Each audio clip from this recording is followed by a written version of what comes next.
Hey guys, welcome back. Um, I did a review for the first Traces of Death, which came out in 1993. You can say it is definitely a knockoff of Faces of Death. Okay. The name's a copycat, but today we're gonna talk about the first sequel, Traces of Death 2. Now, I have these movies. They're awful, but did I actually sit down and watch all of them? But I don't know what the hell I'm saying. But I'm gonna try to I'm gonna go into more detail, like the first film. I'm gonna go into detail like the first movie. So your discretion is advised. But this is still hosted by David Fox. This would be the last one in the franchise that he would host. Um, and then he would do his own Mondo film, which was The Coroner's Camera, which I'd never seen, and that's like really hard to find. But basically, it gives you in the beginning. There's a text scroll, where it sort of explains the definition of a shockumentary, and then it says warn, and it gives you the extreme warning, obviously, and then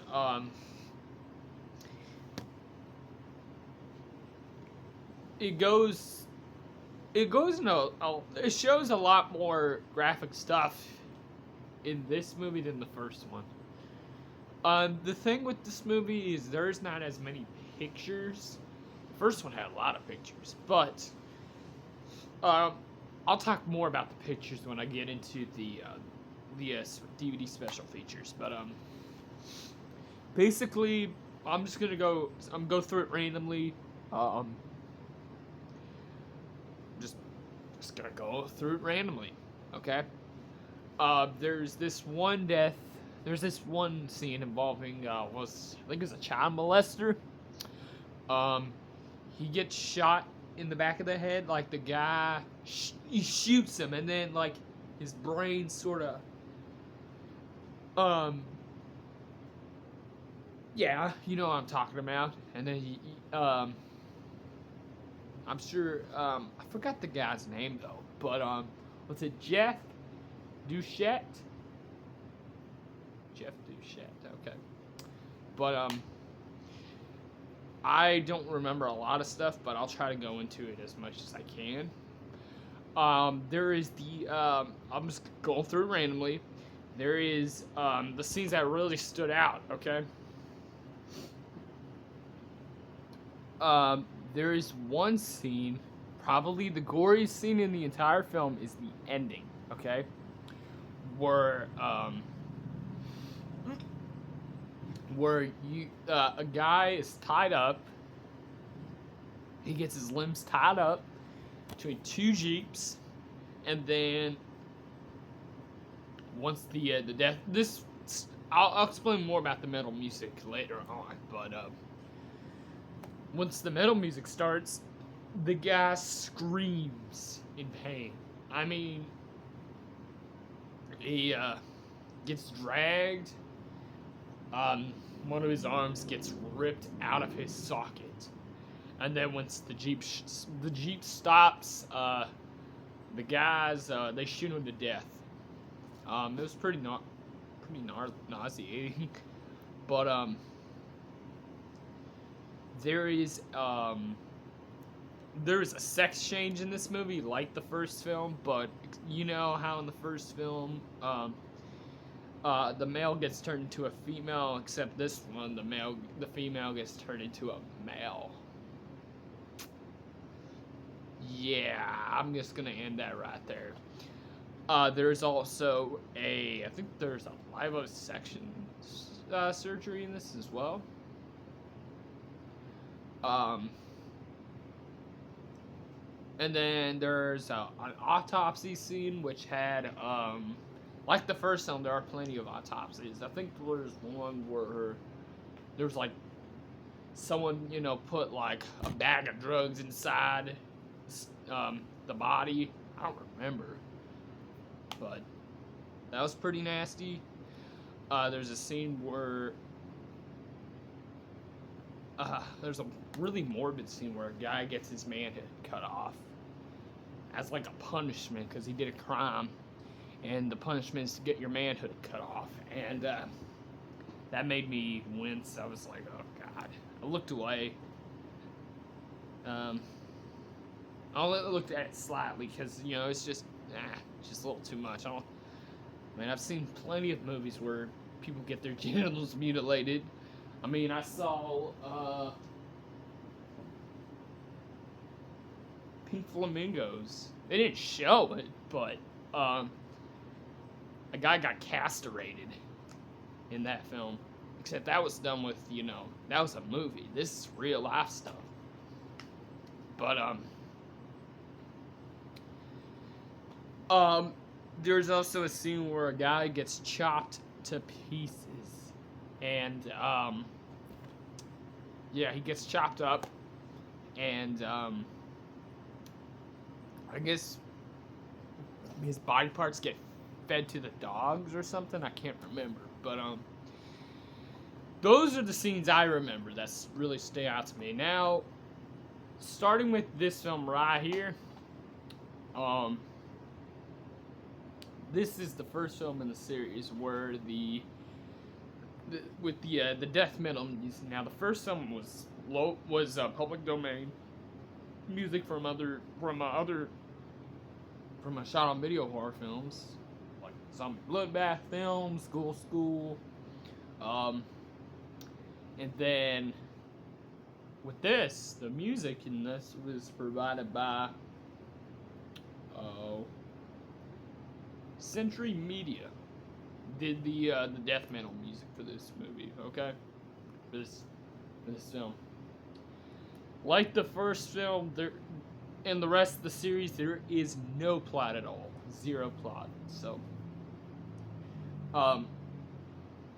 it features music by Unleash, Morgoth, Grave, and Asphyx. I do like metal music. Sometimes it can be a little too much, but and then for your special features, you got the full screen presentation. You have bonus footage and scene selections and interviews. With bonus footage, basically, you have the Twilight Zone accident, which was of Vic Morrow and those two Vietnamese kids when they got killed on set, and the helicopter came down and decapitated them. And then you saw more pictures, which the pictures were there was one where there's a few pictures where you see someone's part of their face blown off. You see blood against the wall. Yada yada yada. And then there's scene selections, which and then there's the interviews. Now with these DVDs, they are interviews with Darren Ramage, also known as Brain Damage, and I don't remember what he's talking about on these. I think he talks about how traces of death started or something. No. It was there were scenes from this movie that never. There was two deleted scenes. There's two scenes that had to be cut from the original Traces of Death. The first film. He talks about that there were two scenes that had to be cut from the movie. There was one where one involving was it BDSM, something like that, where a guy gets needles into his manhood, which he talks about that. And then he also there was also a really, really morbid scene which involving basically having this skeleton blow this guy. He said that those scenes had to be deleted from the original film because they thought it was a little too much. I mean, the original traits, that's already way too much. I mean, but that's how I remember. But now I'm not gonna give this film a rating, obviously, because it's a shockumentary. I can't rate this. But now, unlike most Mondo films where it just goes in order, where it just goes randomly, Tracy's Death does a good job. You know, like the scenes in like one different area. You know, you have car crashes and you have car accidents here. You have accidents here, and then you have your surgeries, and then you have your autopsies as well. But yeah, this is definitely not going to be one of those movies for everybody. But this is the second film in the series that I have reviewed. I mean, it's the second film in the franchise, so. But I reviewed the first film, which is, of course, from 1993. This film came out in. Where is this? I hate when I don't put the date of the actual film on here. It says 2002, but I think this was 94, 95. You'll see. I'm sure you'll see the date in the title. So, but yeah, that is Traces of Death 2. These are definitely not going to be films for everybody. It's hard to watch all these films in one setting because of the stuff that's in them. So, yeah, definitely this is the most valuable DVD set I own, obviously, without any question. But